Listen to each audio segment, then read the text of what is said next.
इस बार के बजट में छोटे व्यापारियों के लिए क्या है खास? नया बजट कैसे करेगा डिजिटल इंडिया के सपने को साकार?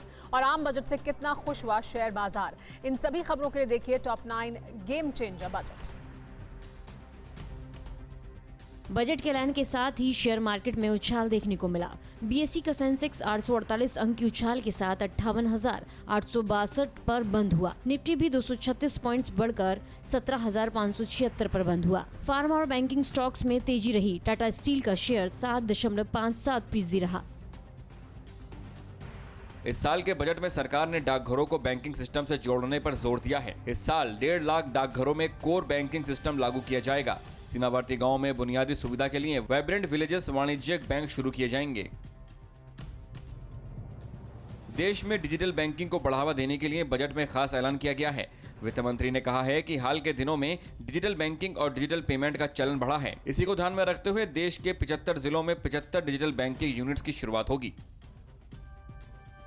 बजट में गांवों में इंफ्रास्ट्रक्चर मजबूत करने पर जोर दिया गया है। वाइब्रेंट विलेज प्रोग्राम को बढ़ावा देने की बात कही गई है। इसके अलावा एक साल में 25,000 किलोमीटर हाईवे का निर्माण किया जाएगा। इसमें ग्रीन कॉरिडोर और इकोनॉमिक कॉरिडोर शामिल है। कोरोना की मार झेल रहे छोटे और मध्यम व्यापारियों को राहत देने के लिए सरकार ने कर्ज गारंटी योजना मार्च 2023 तक बढ़ा दी है। अगले 5 साल में एमएसएमईज को लगभग 6,000 करोड़ रुपए की आर्थिक सहायता भी दी जाएगी। साथ ही 2 लाख करोड़ के एडिशनल लोन की व्यवस्था की गई है।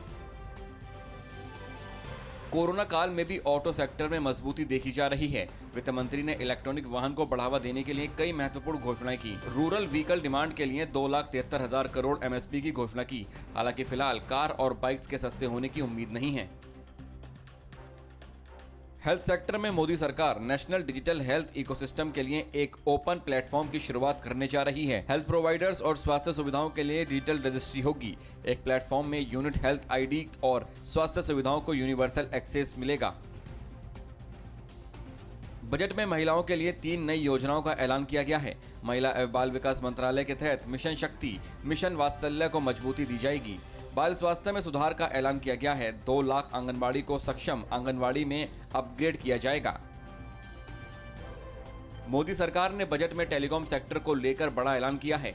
सरकार इसी साल 5G सर्विसेज शुरू करने जा रही है। इसके लिए 5G स्पेक्ट्रम की नीलामी होगी। गांवों में ब्रॉडबैंड सर्विस के लिए इंफ्रास्ट्रक्चर तैयार किया जाएगा। टेलीकॉम सेक्टर में नौकरी के नए अवसर तलाशे जाएंगे।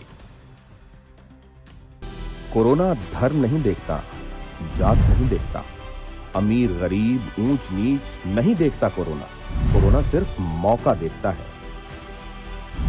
लेकिन आप उसे मौका मत दीजिए। बस इतना कीजिए, जब कभी दफ्तर से, बाजार से घर लौटिए तो इतना ख्याल जरूर रखिए कहीं आपके साथ कोरोना आपके घर तो नहीं जा रहा। भूलिए मत, कोरोना अभी जिंदा है।